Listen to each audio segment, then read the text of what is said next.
unsere Arbeiten zur Erschließung des Weltraums einstellen, weil Raketen wie Flugzeuge auch militärisch eingesetzt werden können? Wo enden alle diese Fragen? Sollen wir abwarten, bis auf dem Mond die rote Fahne hochgeht?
In our modern world, everywhere we look, we see the influence science has upon our daily lives. Discoveries that were miracles a few short years ago are accepted as commonplace today.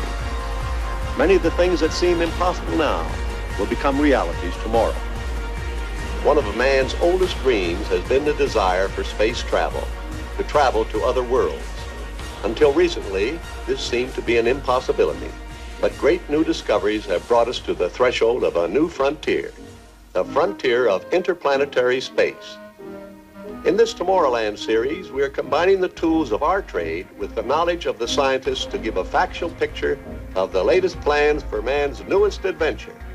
Here's Director Ward Kimball to tell you about it. In working with engineers and scientists, we have found that there are many different opinions as to how we will eventually cross the space frontier.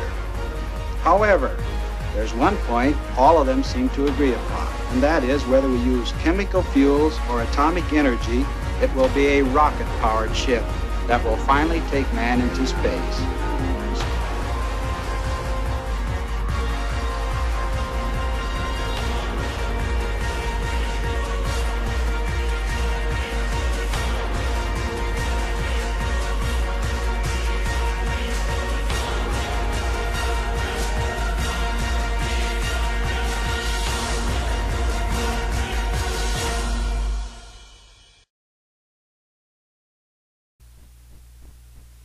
At Disneyland Park, The realm devoted to things of the future is called Tomorrowland.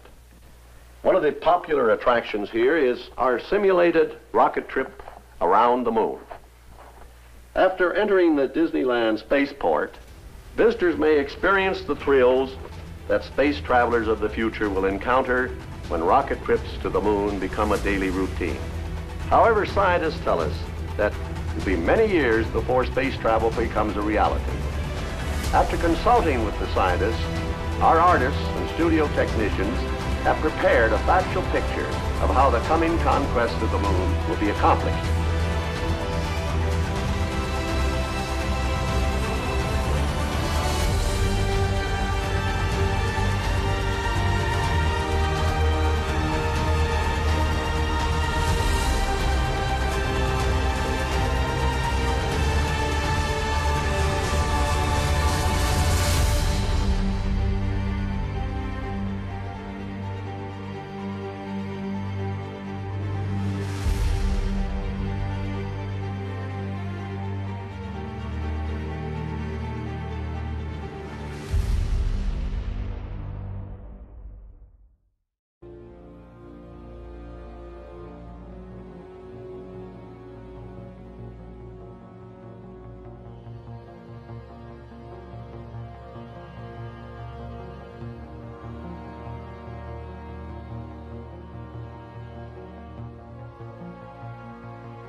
15 seconds. Guidance is internal.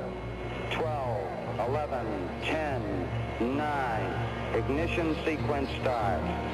6, 5, 4, 3, 2, 1, 0. All engine running.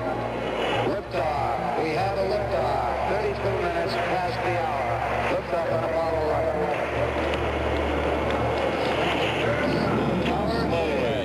We got a roll program. Neil Armstrong reporting the roll and pitch program, which puts Apollo 11 on proper heading.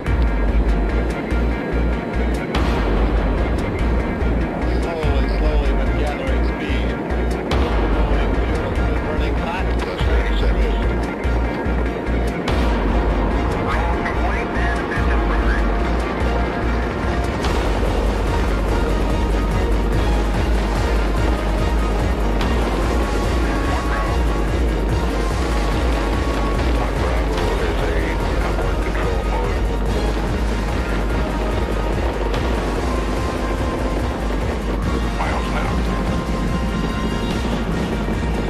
Velocity 2,195 feet per second.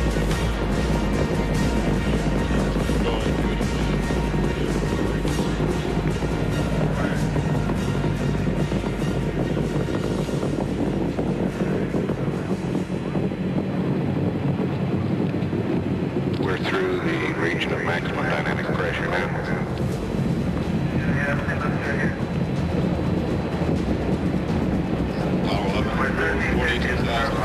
17 mile range, 12 mile high, velocity 4,000. Stand by on Mode 1 Charlie. Mark, Mode 1 Charlie. 1 Charlie. Cliff Charlesworth taking a staging status. Houston, you are go for staging.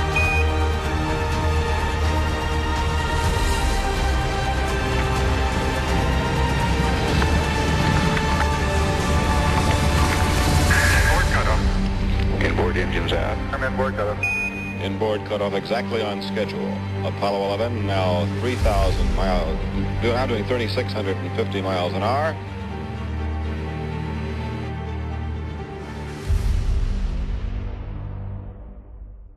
Our animated view now showing us what's happening up there at 6 minutes and 35 seconds into the flight of Apollo 11. At Disneyland Park, the realm devoted to things of the future is called Tomorrowland. One of the popular attractions here is our simulated rocket trip around the moon. After entering the Disneyland spaceport, visitors may experience the thrills that space travelers of the future will encounter when rocket trips to the moon become a daily routine. However, scientists tell us that it will be many years before space travel becomes a reality. After consulting with the scientists, our artists and studio technicians have prepared a factual picture of how the coming conquest of the moon will be accomplished.